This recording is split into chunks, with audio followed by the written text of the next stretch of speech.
Hello and welcome to the trailer for Series 3 of the Engaging Internal Comms podcast. This is the show for employee engagers and internal communicators who like to keep up to date with all that is new in our profession.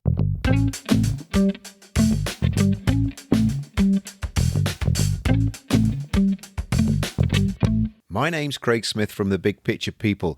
If you're listening to this in real time, welcome to 2022. Happy New Year. Let's hope this year brings us lots of joy, lots of satisfaction, lots of great opportunities to improve our organizations, and that we hopefully can start to move beyond this horrible pandemic that's occupied our lives for the last couple of years. Right, so this is a short trailer episode to let you know all about what you can expect in the upcoming series 3 of the Engaging Internal Comms podcast.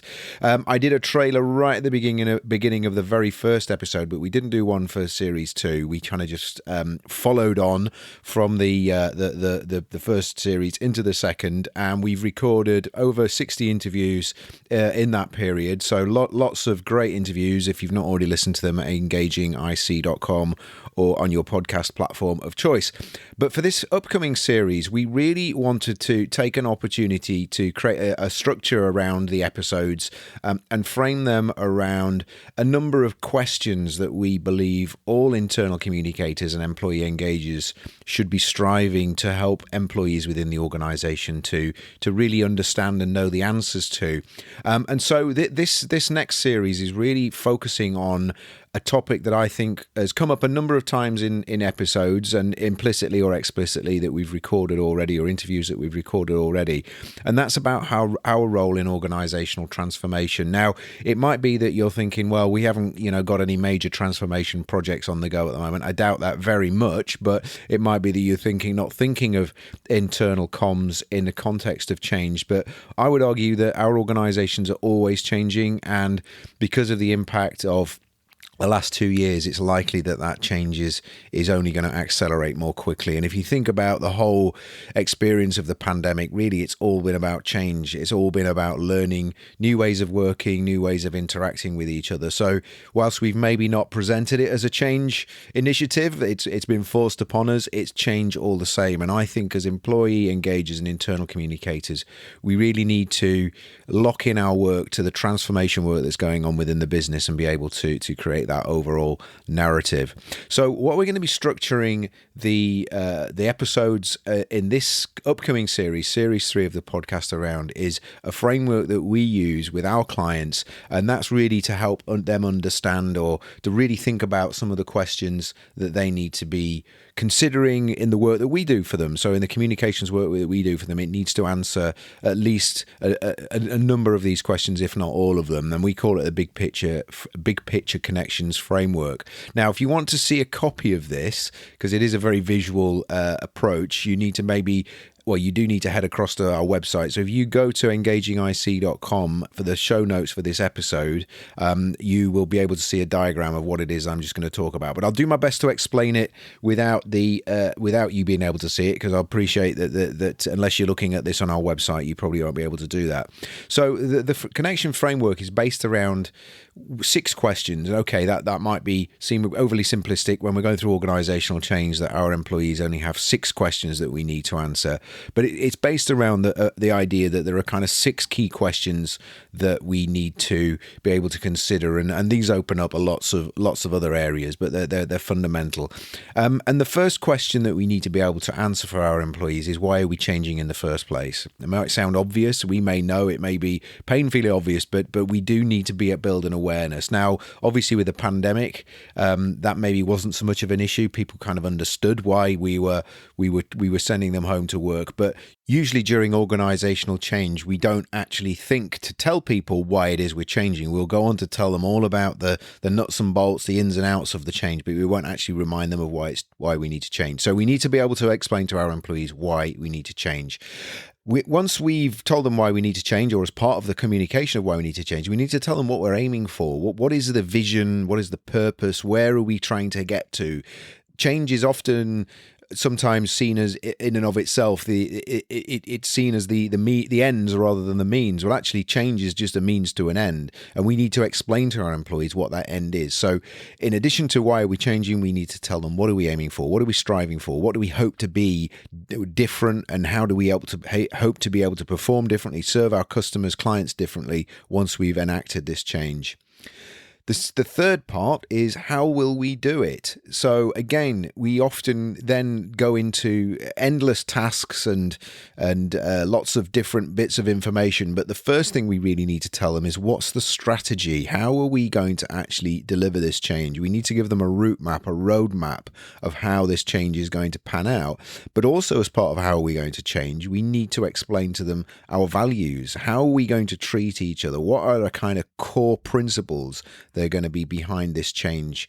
So we've explained why we're going to change. We've explained what we're aiming for. We've explained how we're going to do it by explaining our strategies and values. Then we need to clarify for people what's my role.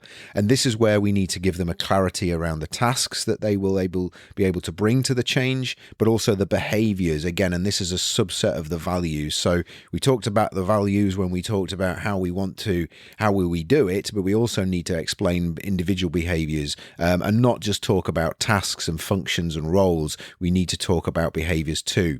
So we've told them why we're changing. We've told them what we're aiming for. We've told them how we're going to do it. We've told them what their role is. Then we need to tell them how we're doing, and we need to give them continuous updates about how we're going to measure our progress. And those measures need to be motivational as well. They need to be something that people feel engaged and stimulated by. You know, we can talk about motivational issues that may motivate our senior management team or our stakeholders, our shareholders, but are these motivational to our employees as well? And if not, how do we connect it to their intrinsic motivations? The final part, in addition to what we've covered, so why are we changing, what are we aiming for, how will we do it, and what's my role, and how are we doing, is are we serious? And this is where we really need to be able to demonstrate that we are able to walk the talk. And that's partly through our words, but mainly through our deeds. We need to be demonstrating through our action and our own personal commitments that we're serious about wanting this change to happen. So that's the framework that we use. As I say, it's probably easier if you pop across onto our website, engagingic.com, and have a look at the show notes for this episode. And there's a visualization of that tool there that you can access. And what we've done is we've broken it down into the rational arguments or the rational elements of those questions, but also the emotional connection as well into two halves of those 6 questions. So there's about 12 areas in total that you can have a look at there, and that you can break down these questions into in order to better understand what it is we need to be doing in order to engage our employees. Now, we're going to make that much easier for you, because rather than just sort of sitting there and pondering and looking out of the window and putting a pencil in your mouth and thinking about this, we are going to also provide you with a free diagnostic tool. And we're going to mention this throughout this next series that you'll be able to access. The idea is you can sit at your desk. It's a self-diagnostic. It's not intended to be in any way a replacement for, your own employee engagement surveys or whatever it is you use to measure your employees' engagement. But it's just an exercise that you can do at your desk, that you can kind of go through the questions yourself and answer them from your perspective of what you think your employees think, thoughts and beliefs are around them. There's a number of statements actually rather than questions, and we'll get you to rate them as you go through the diagnostic.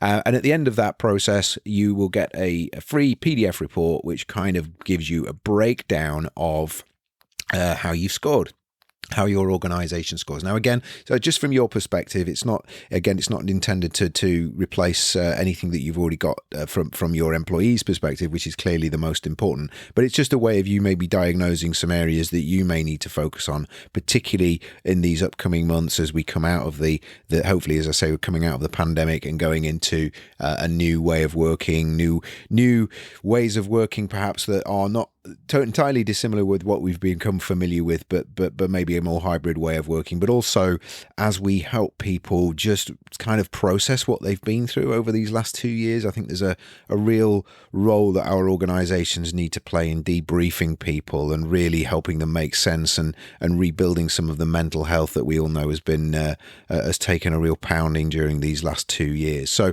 I think having clarity over some of these areas might give you some sense of where you want to focus your direction, and maybe see it as a self-coaching tool, something that you can use just to maybe think about what your focus is going to be over the next few months. So you can access that tool if you go to your browser and just type in pulse.thebigpicturepeople.co.uk. So that's pulse, PULSE .thebigpicturepeople.co.uk. And as I said, it's a 24 question diagnostic. It'll take you about 10-15 minutes to do it properly, so set aside enough time to do it. And as I said, at the end of it, you will ask you for your details, just so we can email you a PDF of the report, and you can sort of sit there and go through that. Now, if you want to get some of your colleagues to do that, and maybe you want to compare the results, let us know, and we can talk about how we could run that for you for a team exercise if you wanted to do that rather than just individually. But have a go at it yourself and see what you think of the results. And obviously, if you've got any feedback on that, we'd love to have it.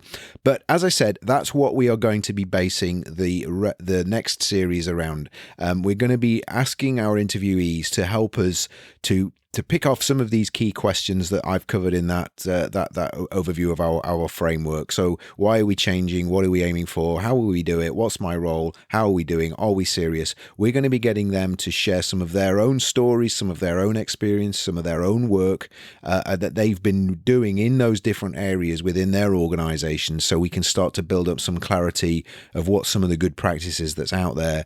And as we always try and do on the podcast, on the Engaging Internal Comms podcast, really curating some of the best ideas, thought leadership and knowledge that we've picked up through our conversations with our interviewees and with our clients and with our contacts, in order to be able to help bring some ideas and fresh perspectives to you in the work that you do. So that's what we've got coming up over the next series, which we are in the process of recording at the moment. If you would like to be on the show, if there's one of those areas that I've talked about today that you've got a really strong set of beliefs around, or you've got some examples of work that you've done, get in touch with us. Drop me an email at info@thebigpicturepeople.co.uk, or go to engagingic.com and fill out our contact form there. Let us know what it is you'd like to talk about. As I say, we've not recorded all of the interviews by far and away. We're working through that, as we've got a few interviews recorded, which we're going to start with in the next episode. But yeah, let us know if you're interested. Love to get you involved in the show. Let us know what it is you'd like to talk about, what your perspective is, where where you're working now would be good as well, so we know what context you're coming at this from, and we're more than happy to talk to you and see what it is you can offer to our listeners. So that's what we've got coming up in Series 3. I hope you're excited. We're really excited. Really got some great interviews already recorded. The only reason I'm not telling you what's coming up in the first proper interview episode is we haven't actually decided which one we're going to start with at the moment. So that's something we'll be deciding. But if you want to know what that is, easiest way is, well, to listen in 2 weeks' time and listen to the first proper episode of Series 3 of the podcast. Anyway, thanks for listening. Thanks for your patience. I hope this has been a useful introduction to what you've got coming up in the next series of the podcast. And as I said at the beginning, if you listen to this in real time, Happy New Year, Happy 2022. And we can't wait to be bringing some fantastic content to you over the coming months. Thank you very much.